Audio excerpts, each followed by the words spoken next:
are so many conflicting religions, non-believing friends take this as evidence, none could really be true. What is a good response? Well, I would ask the question, why do you think that?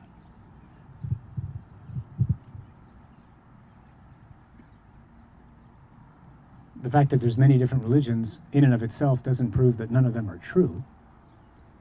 None of them may be true. How do you know that?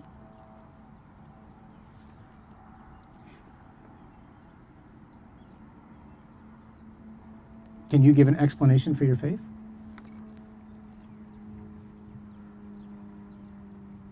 If you can't, I would suggest it would be worth trying to figure out a way to. Because faith is not unreasonable. Faith is not blind. Faith is not just closing your eyes and saying, "Oh, I wish it was true."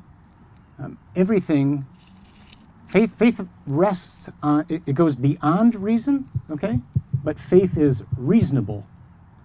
I have reasons to think that certain things are true. The only reason anybody should be, whether it's Christian or Catholic or Baptist or Buddhist or Muslim or whatever, is because it's true. If this is not true, go home. Or go out. Do something else. So faith goes beyond reason, but faith is not unreasonable. So I would suggest it begins with an intelligent, calm conversation about the essence of the whole thing in regards to Christianity, which would be the resurrection. What reasons do we have to think that Jesus is in fact alive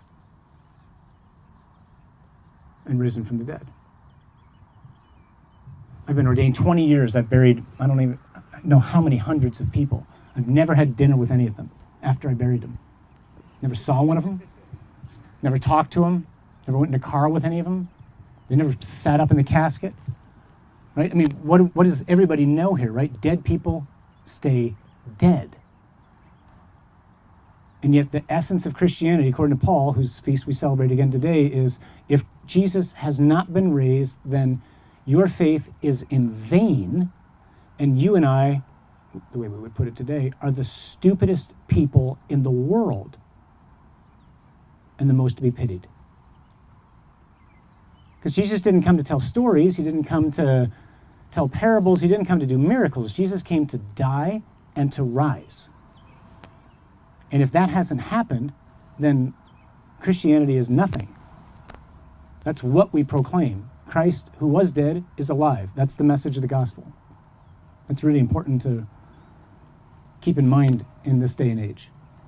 Because he's died and risen, that has huge ramifications for every single human person, because that means that the destiny of every single human person is to share in God's own life forever, which means how I treat other people is really important. That's where every issue of human dignity, from poverty to pornography to euthanasia to whatever, comes into play. Every human being is created to rise with Christ and to share with him and with the Father and the Spirit for all eternity. But the crux of it all is the resurrection. If someone were to ask you, what reasons do you have to think that Jesus is risen from the dead? And if you don't have any, they shouldn't be Christian.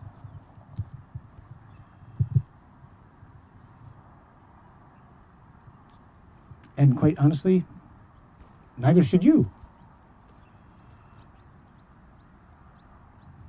There's an awesome book by a guy named N.T. Wright. It's probably the best book on the resurrection that I know of. It's simply called The Resurrection of the Son of God. It's about that thick. But it's such a great book because it doesn't argue against straw men. You know, it doesn't take the weakest arguments. We have to be able to answer the best arguments about all this. And Wright has probably as concise a treatment of the discussion of the resurrection that I know of. If you want to do something to really bolster your faith and do a great study over the next 5 years, pick up N.T. Wright's The Resurrection of the Son of God. Or listen to a great talk, find a good talk online about reasons to believe the resurrection. So as we're talking with friends and whatnot, we want to make clear that, the world basically says there's two kinds of people. There's people like you who are very intelligent, they're very well educated, they're logical, they're rational, they're calm. And then there's people like you, and you're illogical, you're irrational, and you have faith. That's not true. I would actually argue the other way. The people who do not have faith are irrational and illogical because you're not dealing with the evidence. You're Andrew or Peter or Thomas or James or Philip or Bartholomew, and you know this is a hoax. You just tried to make it up to get on Oprah or something like that. You want to do a book deal with the New York Times. I mean, you know this is not true. The moment that they start pounding the nail into your hand, the game is up. You're going to go, wait, I remember. Sorry. Yep. He's in the garage. 3rd floor panel. There's a basket of cheese on top. Rotten. To hide the smell. You'll talk. Everybody talks. None of them talked. Not only did they not talk, they died praying for mercy for the people who were killing them. Contrast that with the news that you see in the papers today.